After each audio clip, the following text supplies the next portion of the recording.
ये वाला जो वाशर है ये आपको दूसरे क्रैंक केस में लगाना है, सेम जैसे हमने नीचे वाले क्रैंक केस में लगाया था उस। गाइस इस वाले पार्ट में हम बात करने वाले हैं कि गियर बॉक्स को कैसे फिट करते हैं। तो आज हम इस पार्ट के अंदर जो है आपको एक एक गियर के बारे में बताएंगे कि कौन सा गियर कौन से नंबर का है। मैंने पहले 2 पार्ट बना रखे हैं और कई लोगों का कमेंट आया था कि सर हमें समझाइए, पूरा प्रॉपर बताइए गियर के बारे में। तो मैं कोशिश करता हूँ कि आपको प्रॉपर समझाऊँ, लेकिन मुझसे भी गलतियाँ हो जाती हैं। ऐसा नहीं है कि मैं एक बहुत एक्सपर्ट मैकेनिक हूँ, लेकिन जैसा भी हूँ आपके लिए हेल्प करने के लिए तैयार हूँ। तो सबसे पहले हम क्या करते हैं कि हमने जो हमारा ये वाला गियर है स्पॉकेट वाला, ये हमें सबसे पहले फ़िट करना होता है। उससे पहले अब हम क्या करेंगे, यहाँ पर हमें जलेबी फ़िट करनी होती है। तो मैं एक बार को दिखाता हूँ आपको।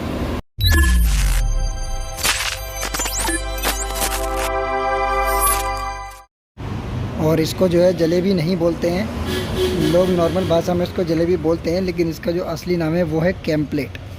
तो ये कैम प्लेट है। तो सबसे पहले हमें कैम प्लेट को फिट करना होता है, और कैम प्लेट फिट करने के लिए हमें उससे पहले यहाँ का जो स्टॉपर ड्रम है वो हमें लगाना होगा। तो पहले मैं स्टॉपर ड्रम लगाता हूँ, फिर कैम प्लेट को फिट करते हैं। स्टॉपर ड्रम का जो सामान है वो ये है, और हमारा एक बोल्ट होता है, स्प्रिंग है और स्टॉपर है और 10 नंबर का नट है।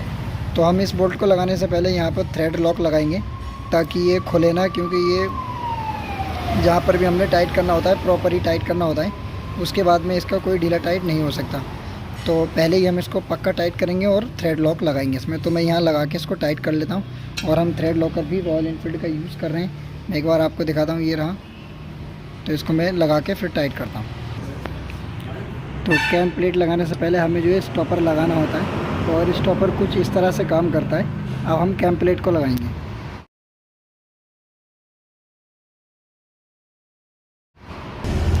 कैम प्लेट को लगाने से पहले हमें पीछे ये वाशर लगाना होता है, और ये उसकी शाफ्ट है।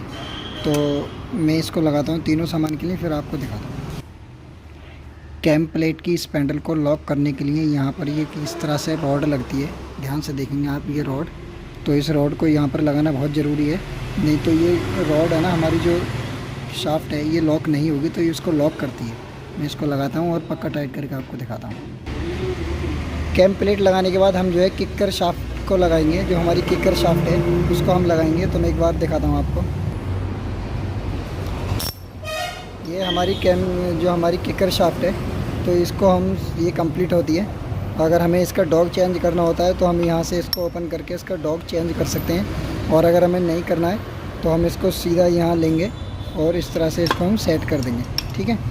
अब इसको सेट करने के लिए हमें क्या करना होगा, ये इस तरह से ये लॉक अभी आवाज़ कर रही है, तो ये आवाज़ नहीं करनी है। इसको जब हम यहाँ पर ले आएंगे तो ये बिल्कुल फ्री हो जाएगी इस तरह से। तो यहाँ पर इसको रोक देना है। अब हम बाकी इसकी हम प्लेट को लगाते हैं। मैं आपको प्लेट लगा के दिखाता हूँ। यहाँ पर हमें जो है किक शाफ्ट को लगाने के बाद हमें यहाँ प्लेट लगानी होती है, और ये प्लेट लगाने के बाद हमें यहाँ पर थ्रेड लॉक भी लगाना होता है, क्योंकि ये बोल्ट को हम ज़्यादा टाइट नहीं कर सकते, और अगर ये हमने लूज़ छोड़ दिया तो इंजन में कहीं पर भी आ सकते हैं। तो इसलिए इनको लॉक टाइट लगा के रोकना होता है, ताकि ये जहाँ पर हमने टाइट छोड़े हैं वहीं पर ये रुके रहें, क्योंकि ये फाइबर की प्लेट है, ज़्यादा टाइट नहीं होंगी, ये फट जाएगी। तो इसलिए इसको नॉर्मल टाइट करें और लॉक ज़रूर लगाएं। अब करते हैं गियर बॉक्स को फिट करने की तैयारी। तो सबसे पहले हमें यहाँ पर वाशर लगाना होता है। आप देख सकते हैं यहाँ पर एक वाशर लगता है। मैं दिखाता हूँ आपको कौन सा वाशर है। वो वाशर ये है, अंडाकार वाशर। तो वो हमें यहाँ पर लगाना है इस तरह से। तो आप देख सकते हैं इस तरह से लगाने के बाद ये यहाँ पर सेट होता है। अगर हम इसको टेढ़ा लगाएंगे तो ये सेट नहीं होगा, तो इसलिए हमें यहाँ पर ये सीधा ही लगाना है। तो मैं इसको थोड़ा सा ग्रीस लगा लेता हूँ, उसके बाद सेट करेंगे। सो गाइस सबसे पहले हमने यहाँ वाशर लगा दिया। अब हम यहाँ की शाफ्ट को, यहाँ की जो गरारियाँ हैं उन सबको फिट करेंगे, और लगाते टाइम भी आपको ये भी बताएंगे कि ये कौन सी गरारी है। उसके हिसाब से मैं आपको इसको लगा के दिखाता हूँ। ठीक है। तो सबसे पहले इसको हम सेट करते हैं। सो गाइस इस पॉकेट का गियर लगाने के बाद हमें जो है मेन शाफ्ट का सेकंड गियर लगाना है, और इसमें जो है कोई भी वाशर ऊपर नीचे नहीं होती है। तो ये सिंपली हमें जो है उल्टा सीधा भी देखना होता है, जिस तरह मैंने वीडियो में बताया ऐसे ही लगाना है। और उसके बाद जो हमें अगला गियर लगाना है वो गियर नहीं है, बल्कि हमारी जो मेन शाफ्ट है वो लगानी है, जिसका नंबर है 570205। तो ये हमारी मेन शाफ्ट का पार्ट नंबर था, और मेन शाफ्ट के अंदर जो है एक गियर पहले से लगा हुआ है। मैं बताता हूँ आपको कौन सा गियर है। ये है हमारा 4th गियर। जो कि फोर्थ गियर ऑलरेडी इसमें लगा हुआ है शाफ्ट के अंदर। और शाफ्ट जो है इस तरह लगने के बाद जो है हमारा एक और गियर लगेगा, जो कि हमारा मेन शाफ्ट का थर्ड गियर है, 500 मतलब 550012। ये वाला जो है गियर हमारा इस तरह से लगेगा, इसमें भी कोई वाशर नहीं होती है और जो ग्रुप है वो नीचे की तरफ रहेगा क्योंकि वो सिलेक्टर फोर्क में लगता है। तो यहाँ पर जो है हमारा ये गियर लग गया। अब हमारा लास्ट गियर बचता है यहाँ पर फर्स्ट गियर, जो कि हमारा मेन शाफ्ट का फर्स्ट गियर है 570204। ये वाला गियर हमारा यहाँ लगने के बाद यहाँ पर कोई भी गियर और नहीं लगेगा, ये लास्ट गियर है। बाकी का हमारा ये शाफ्ट क्लच में यूज़ हो जाएगी। ठीक है, अब ये हमारा मेन शाफ्ट का काम कंप्लीट हो गया। तो ये सारी गरारियाँ लगाने के बाद अब हम जो है यहाँ के सिलेक्टर को लगाएंगे। तो मैं एक बार आपको सिलेक्टर लगा के दिखाता हूँ। इस तरह से हमारा पहला सिलेक्टर लगेगा। पहले हमने सारी गरारियाँ लगानी है, उसके बाद हमें सिलेक्टर लगाना है यहाँ पर इस तरह से। फिर हमें यहाँ पर 2 सिलेक्टर लगाने के बाद ये देखना है कि जो बड़ा वाला है बिना कट का वो नीचे लगेगा और जो छोटा वाला कट है और छोटा है वो बीच में लगेगा। ठीक है, तो इधर के दोनों सिलेक्टर लग जाते हैं। अब हम इधर की गरारी को फिट करते हैं। अब जो है हम यहाँ पर ले शाफ्ट को फिट करते हैं। तो ले शाफ्ट की जितनी भी गरारियाँ हैं उनको हम फिट करते हैं। तो जो ले शाफ्ट का हाई गियर है वो हमने यहाँ पर सबसे पहले फिट कर दिया है। और उसके बाद हमारा क्या होगा कि यहाँ पर एक गियर और लगेगा हमारा, जो कि जिस गियर का नंबर है, ये गियर आपको उल्टा सीधा देखना है। ले शाफ्ट का सेकंड गियर है ये और इसका पार्ट नंबर है 555009। तो ये हमारा जो ये गियर यहाँ पर फिट हो गया। इसके अंदर एक ट्रस्ट वाशर लगती है जिसका पार्ट नंबर मैंने आपको दिया है। तो ये ट्रस्ट वाशर लगाने के बाद जो है हमें यहाँ पर कुछ नहीं करना, ले शाफ्ट को फिट करना है। सॉरी, ले शाफ्ट से पहले हमें यहाँ पर डबल गियर लगाना है। उस डबल गियर का नंबर है थर्ड गियर का वो है और इसका पार्ट नंबर है 550011। तो ये हमारा जो है डबल गियर भी बोलते हैं इसको और थर्ड गियर भी है, जो ले शाफ्ट का थर्ड गियर। उसके बाद हमारा जो है सिलेक्टर फोर्क लगाना है।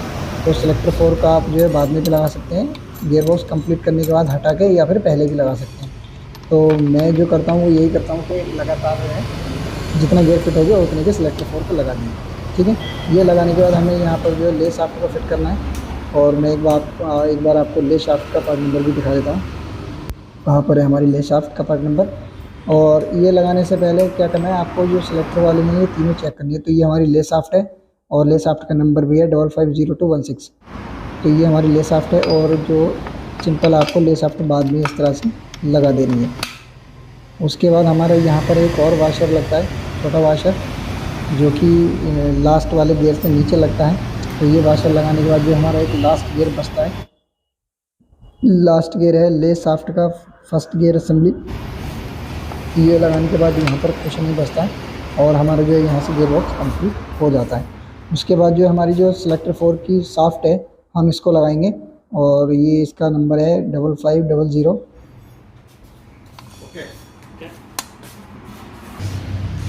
जब आपका गियर बॉक्स कंप्लीट हो जाएगा तो उसके बाद जब आप इसको चला के देखेंगे तो हमें यहाँ से जो है गियर बदल के देख लेने हैं कि हमारी गाड़ी के जो गियर हैं वो प्रॉपर काम कर रहे हैं नहीं कर रहे हैं। और फिर आप जब गियर को कंप्लीट कर लेंगे तो उस टाइम पर आपको ना इस तरह से आवाज़ आती दिखेगी। ये आवाज़ का कोई मतलब नहीं होता, ये आवाज़ आती है। इस आवाज़ को आप कैसे चेक करेंगे, इसको आप थोड़ा सा उठाएँ इतना और फिर आप चला के देखेंगे कोई आवाज़ नहीं आ रही है। क्योंकि इस टाइम पर क्या होता है, ये गरारियाँ आपस में टच हो रही होती हैं और जब हम इसको क्लच शाफ्ट को टाइट करते हैं तो ये थोड़ी सी ऊपर आ जाती है, तो ये इसकी आवाज़ आती है। तो आई हो आपको गियर बॉक्स की जानकारी जो है समझ में आ गई होगी। और मैंने कोशिश यही करी है कि एक एक गरारी के बारे में आपको बताया है। और इन सारी गरारियों के पार्ट नंबर भी मैं आपको भेज दूँगा, डिस्क्रिप्शन में ऐड कर दूँगा सारे पार्ट नंबर या फ़ोटो ऐड कर दूँगा वीडियो में। तो आप इन सारी गरारियों के गियर बॉक्स के जितने पार्ट हैं उसके आप पार्ट नंबर भी देख सकते हैं ओरिजिनली, ताकि आपको समझ में आ जाए कि कौन सी गाड़ी कौन सा पार्ट क्या है। ठीक है, तो इस वीडियो को हम करते हैं यहीं पर एंड। और सबसे इम्पोर्टेंट पार्ट क्या है, ये वाला जो वाशर है ये आपको दूसरे क्रैंक केस में लगाना है, सेम जैसे हमने नीचे वाले क्रैंक केस में लगाया था उसी तरह से। ठीक है, तो आई आपको समझ आ गया होगा। समझ आया तो वीडियो को लाइक कर दें और चैनल पर पहली बार आए तो चैनल को सब्सक्राइब करके ज़रूर जाना। तो चलिए वीडियो को एंड करते हैं। Thank you.